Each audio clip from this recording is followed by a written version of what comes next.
78 y 2277.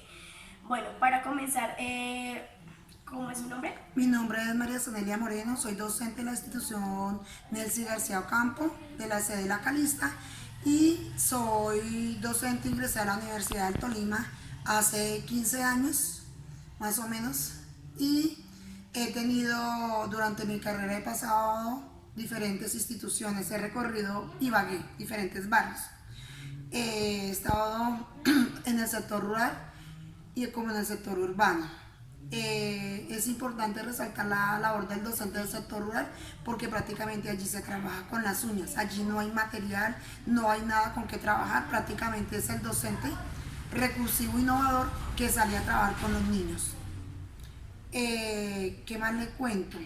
En este momento estoy haciendo una maestría en investigación en cómo trabajar la evaluación educativa en los niños.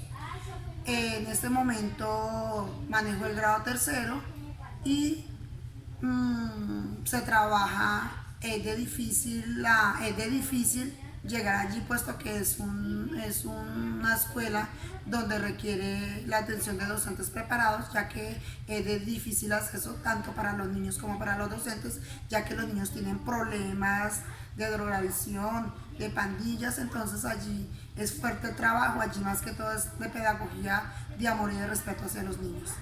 Bueno, listo, vamos a empezar entonces con la entrevista sobre los estatutos. Entonces, empezando con la entrevista, la primera pregunta es, ¿qué conoce usted acerca de los estatutos 1278 y 2277?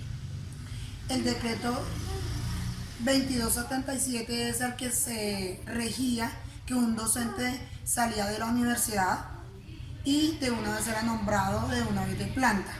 Mientras que el 1278 hay una gran diferencia porque el 1278 es por concurso, docente por mérito, docente que debe de salir de la universidad y presentarse a un concurso donde debe de estar requerir unos parámetros, que es llenar una hoja de vida, luego tener en cuenta después de la hoja de vida, si ganó el concurso, hacer la hoja de vida, después de la hoja de vida, hacer la entrevista, y de la entrevista entonces, ahí sí, de acuerdo al puntaje que haya tenido, le asignan a qué institución pertenece.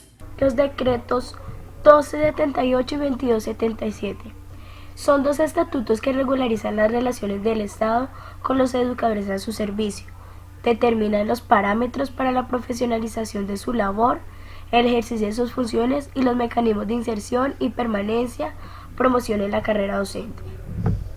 Listo, bueno, de acuerdo al decreto 2277 que mencionaba, hay un nombramiento. ¿Cómo se hace para ingresar a aquel nombramiento? Pues el nombramiento, la diferencia entre los dos, pues que hay que se rigen por unos parámetros. Vuelvo y digo que el 2277 sale de la universidad, llena su hoja de vida o por palanca o como de una vez ya sale de una vez a trabajar de planta, que era el régimen antiguo. El 1278 ya tiene unos parámetros que ya es por concurso, por mérito, donde los docentes tienen que cumplir unos requisitos. Nombramiento según el decreto 2277 de 1979. A partir de este decreto, solo podrán ser nombrados para ejercer la docencia en planteles oficiales de educación quienes poseen el título docente o acrediten estar inscritos en el escalafón nacional docente. Listo, de acuerdo a lo que está diciendo también del 1278 que menciona sobre el escalafón, ¿qué piensa al respecto sobre el escalafón? Pues de acuerdo al escalafón quiere decir que si usted se estudia, hace una especialización, una maestría, así mismo sube de escalafón. Usted sale de la universidad con un decreto que inicialmente es el 2A, pero de acuerdo a que usted se sigue preparando, entonces puede subir de escalafón a la 2, a la 3, ya dependiendo de los estudios que usted haya obtenido realizado. Listo, ¿cree usted que los dos estatutos, el 1278 y el 2277, favorecen a la educación privada o a la educación pública?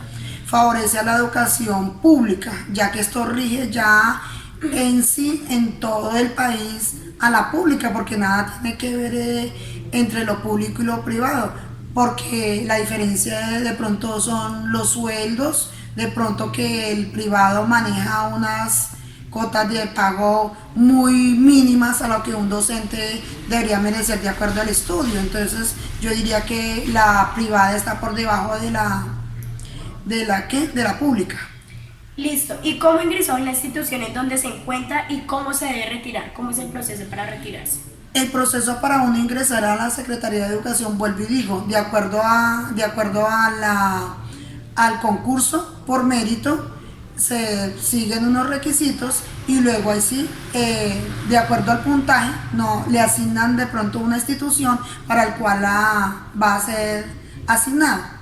Para retirarse pues se debía tener en cuenta pues de pronto que el docente no sea apto para trabajar con niños dependiendo si tiene una enfermedad, si de pronto ha cometido algunas falencias o no es apto para trabajar con niños o si de pronto tiene que haber una causal muy grave para el docente ser retirado de la institución. Listo. ¿Cuenta con pensión? ¿Cuál la pensión se está Sí, apuntando? claro, yo estoy trabajando con todas las garantías de la ley y la pensión es Colfondos, el cual se rige para uno pensionarse, con el último salario que estado ganando. ¿Cuáles entonces son las diferencias o las situaciones económicas que se encuentran en la formación del sector en donde se encuentra público a una institución privada?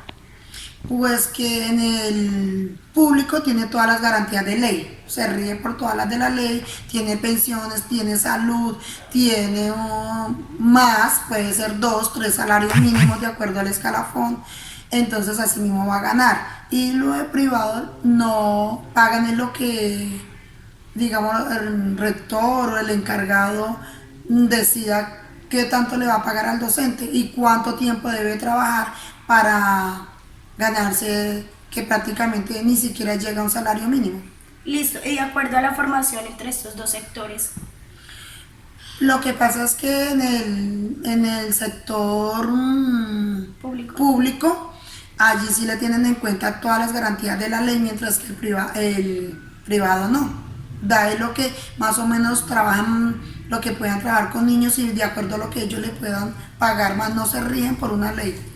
Bueno, ¿y cómo ha sido su experiencia en el sector público? Ha sido buena, puesto que ha sido, pues, en cuanto económico, ha sido buena porque mientras estuve en el sector rural se tiene difícil acceso, se tiene transporte, se tiene todas las garantías. Entonces allí, pues, usted trabaja, pues, más confiable porque así mismo va ganando, mientras que el privado no tiene ninguna garantía, va y trabaja y va y completa un tiempo por determinadas horas, pero el sueldo va a ser igual. Bueno, ¿y cómo emplea la evaluación docente en la institución donde se encuentra? La evaluación docente hay varias maneras. Una la trabaja la rectora que llama finalizando año a decir cómo fue el proceso durante años, qué niños perdieron, cómo fue la metodología, cuál fue la administración, cómo fue el manejo con los padres, cuál fue el manejo con los estudiantes y se evalúa. Este año fue la evaluación diferente porque se trabajó fue ya con el PTA, que fue encargado de escoger 5 docentes por cada institución y evaluarles la parte pedagógica, trabajar la manera de cómo un docente se desarrolla y cómo trabaja la creatividad de un docente. Debe ser innovador, creativo, un docente participativo, un docente que no se queda en el aula, sino que sale fuera del aula. Es un docente que trabaja y se concientiza que no está trabajando por un sueldo, sino está trabajando porque le nace trabajar lo que ella quiere. Eso es ser docente, es trabajarlo desde la punta, desde la parte de que como el docente le nazca ser docente, porque no todos los profesores nacen por ser docentes, sino nacen con un interés monetario, económico, que me pueden aportar. Pero cuando yo soy un docente que nací, que llevo en la sangre de ser docente, eso se nace y así mismo se va a dar. Listo. Entonces, desde tu experiencia, ¿qué piensas al respecto de las instituciones privadas, del sector privado? Pues pienso que eso es como un chupadero de sangre.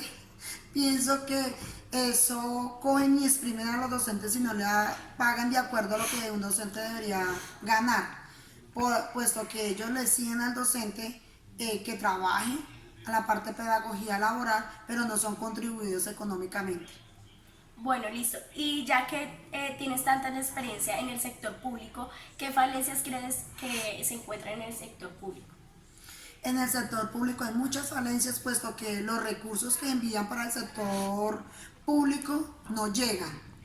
Son muy pocos, son muy escasos y prácticamente llegan a unas instituciones y a otras no. Entonces tenemos en la parte de la estructura que falta pintura, falta los baños, faltan canchas, falta recreación, falta muchas cosas, falta deporte, nos falta todavía, falta mejorar, pero si la alcaldía o el alcalde como tal, los entes encargados dedicaran más recursos, dieran más recursos para trabajar, sería mucho mejor, puesto que hay muchas necesidades. Bueno, ¿cree usted que todos los docentes se encuentran capacitados para trabajar con niños de inclusión? No, yo diría, como dije anteriormente, no, porque hay docentes que nacen a ser docentes, se llevan la sangre, se nace a ser docentes, y a otros que nacen con la comisión de ser docentes y otros no, porque no tuvieron opción otra carrera y fueron los que escogieron ser docentes. Entonces de ahí que hay maestros que no tienen paciencia, que no saben enseñar, maestros que van por un cumplir, por rellenar, por hacer un relleno, un requisito, más no porque les nazca ser docente. Listo, ¿ha trabajado entonces usted en algún momento con el sector privado? No, como docente como tal, docente de privado, no. De pronto trabajé en la parte del bienestar familiar cuando estuve trabajando allí, pero la experiencia fue larga, pero yo pienso que tampoco fue contribuida porque se trabaja con el ICBF, pero de una manera que no profunda, sino una manera más como se trabaja con los niños, pero no directamente con el bienestar. Entonces no se va a ganar lo mismo, puesto que no es un trabajo, se trabaja para el bienestar, pero no es un empleado del bienestar familiar, es más hacia la comunidad. Listo. ¿Cómo cree usted que se le debe brindar a las estrategias y metodologías a los niños? Yo pienso que las herramientas que se le deben dar a los niños es que el maestro sea innovador, sea creativo, que a través del juego, que a través de dinámicas, que el maestro, vuelvo y digo, no se quede en el aula sino salga fuera del aula, que sea un maestro innovador, que sea un maestro que cada día se esté preparando y sobre todo que vaya a prepararse a la universidad, un maestro que salga de su rol de ser docente. ¿Y qué aportaciones entonces le daría del sector público a un sector privado? Pues he tenido la oportunidad en la maestría de estudiar con compañeros del sector privado y las garantías son mínimas para el sector privado, puesto que no son remuneradas económicamente y sí les exigen demasiado. De pronto no digamos que estén a la altura De lo esperado. de lo esperado, sí, que no sea de acuerdo a lo público, pero sí al menos que le reconozcan y que sean lo justo para los docentes, que sea un motor de motivador para el docente, se programe y salga hacia adelante buscando cada día mejorar su condición de docente. Un maestro que se prepara es un docente que puede dar más de lo que él puede brindarle a los niños. Bueno, listo. Muchas gracias.